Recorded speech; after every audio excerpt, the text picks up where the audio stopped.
આપણે સાંભળીશું ભગવાન શ્રી કૃષ્ણની જન્મકથા। જ્યારે જ્યારે પૃથ્વી પર અધર્મ વધે છે, જ્યારે ધર્મનો નાશ થવા લાગે છે, તે પરમાત્મા પોતે પૃથ્વી પર અવતાર ધારણ કરે છે।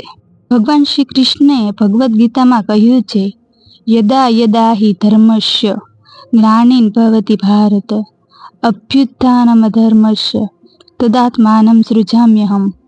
ભાવાર્થ, હે કૃષ્ણ, જ્યારે જ્યારે અધર્મની વૃદ્ધિ થાય છે, ત્યારે ત્યારે હું ધર્મને સ્થાપવા માટે સ્વયં પ્રકટ થાઉં છું। એવો જ એક સમય આવ્યો હતો। મથુરાની પવિત્ર ધરતી પર ચારે બાજુ અધર્મનું સામ્રાજ્ય હતું અને એક અત્યાચારી રાજા હતો કંસ।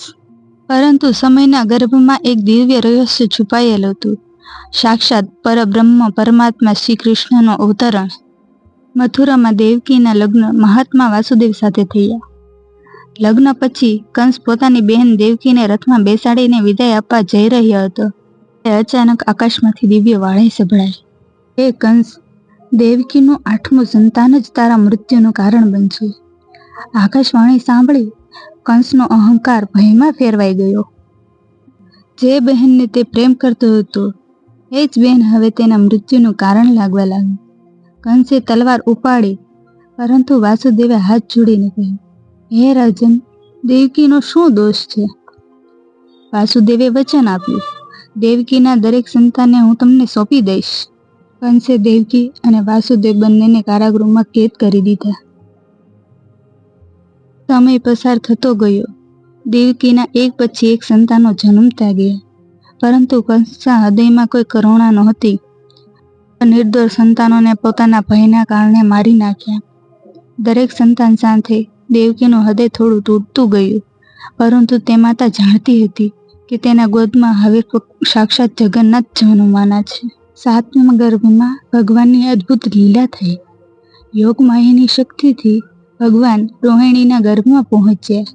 આ બાળક હતા બલરામજી, શ્રી કૃષ્ણના અગ્રજ। અને પછી આવી ભાદ્રપદ માસની કૃષ્ણ પક્ષની અષ્ટમીની મધ્યરાત્રિ।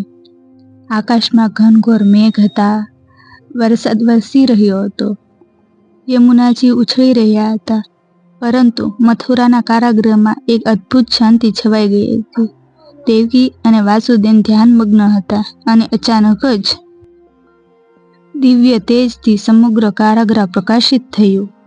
સાક્ષાત ભગવાન વિષ્ણુ તેમના ચતુર્ભુજ સ્વરૂપમાં પ્રકટ થયા।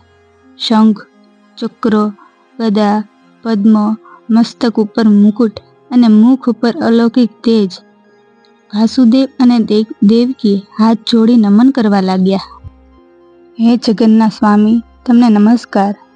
ભગવાને કહ્યું, ભય ન રાખો, હું તમારો પુત્ર બનીને અવતર્યો છું। થોડા ક્ષણોમાં ભગવાને એક સુંદર શિશુનું રૂપ ધારણ કર્યું અને મધરાત્રિએ પરમાત્માએ પૃથ્વી પર અવતાર લીધો। વાસુદેવને આજ્ઞા આપી, મને ગોકુળ લઈ જાઓ। વાસુદેવે નાનકડા કૃષ્ણને ટોપલીમાં મૂક્યા અને કારાગૃહના બધા દ્વાર ખુલી ગયા। પહેરેદારો નિંદ્રામાં સરી પડ્યા અને વાસુદેવે મધ્યરાત્રિએ ગોકુળ તરફ નીકળી પડ્યા। બહાર મુશળધાર વરસાદ હતો, પરંતુ વાસુદેવ એકલા નહોતા। અનંત શેષનાગ પોતાના વિશાળ ફણ ફેલાવી શ્રી કૃષ્ણ પર છત્ર ધારણ કર્યું। વરસાદ વરસતો રહ્યો, પણ નંદલાલા પર એક ટીપું પણ ન પડ્યું। વાસુદેવ યમુનાજીમાં પ્રવેશ્યા। જળનું સ્તર વધતું ગયું, પરંતુ વાસુદેવ અટક્યા નહીં। તેમની ટોપલીમાં કોઈ સામાન્ય બાળક નહોતું, સ્વયં શ્રી હરિ હતા। જીને પણ પોતાના પ્રભુના ચરણ સ્પર્શ કરવાની અભિલાષા હતી, અને જ્યારે ભગવાનના ચરણ યમુનાજીના જળને સ્પર્શ્યા, ત્યારે યમુનાજી શાંત થઈ ગયા, જાણે કહી રહ્યા હોય, હે પ્રભુ, તમારા દર્શન મારા માટે સૌભાગ્ય છે। વાસુદેવ ગોકુળ પહોંચ્યા। યશોદા મૈયા પ્રસૂતિની પછીની નિંદ્રામાં હતા। તેમના ઘરે જન્મેલી બાળકીને લઈ શ્રી કૃષ્ણને સુવડાવી વસુદેવ મથુરા પાછા ફર્યા। થોડી જ વારમાં કંસને સમાચાર મળ્યા, દેવકીનું 8મું સંતાન જન્મી ગયું છે। કંસ કારાગૃહમાં દોડી આવ્યો। તેણે બાળકીને ઉઠાવી પથ્થર પર ફેંકવાનો પ્રયાસ કર્યો, પરંતુ બાળકી તેના હાથમાંથી છટકી ગઈ અને આકાશમાં દિવ્ય સ્વરૂપ ધારણ કરીને બોલી, હે મૂર્ખ, તારો કાળ તો બીજી જગ્યાએ જન્મી ચૂક્યો છે। કંસના ચહેરા પર ભય છવાઈ ગયો। મથુરામાં લોકો ભયમાં હતા અને ગોકુળમાં એક નાનકડો શિશુ સ્મિત કરી રહ્યો હતો. મથુરામાં કંસ પોતાના મૃત્યુથી ડરી રહ્યો હતો અને ગોકુળમાં યશોદા મૈયા પોતાના લાલને પ્રેમથી જોઈ રહ્યા હતા. આ તો છે શ્રી કૃષ્ણની લીલા. પરમાત્મા મહેલોમાં નહીં, ભક્તના પ્રેમમાં જન્મે છે. કૃષ્ણ વંદે જગદગુરુ, અર્થાત સમગ્ર જગતના ગુરુ એવા શ્રી કૃષ્ણને હું વંદન કરું છું. આ તો શ્રી કૃષ્ણની દિવ્ય લીલાની માત્ર શરૂઆત છે. કથામાં સાંભળશો ગોકુળમાં નંદલાલાની પ્રથમ લીલા અને કંસ દ્વારા મોકલાયેલી ભૂતના રાક્ષસીની ભયાનક કથા. કથા સાંભળતા રહો અને હૃદયમાં શ્રી કૃષ્ણનું નામ રાખતા રહો. હરે કૃષ્ણ કૃષ્ણ કૃષ્ણ હરે હરે. બીજી કથા અને વાર્તાઓ સાંભળવા માટે અમારી ચેનલને લાઈક કરજો, શેર કરજો અને સબસ્ક્રાઈબ કરજો. કોમેન્ટમાં જય શ્રી કૃષ્ણ લખવાનું ભૂલતા નહીં.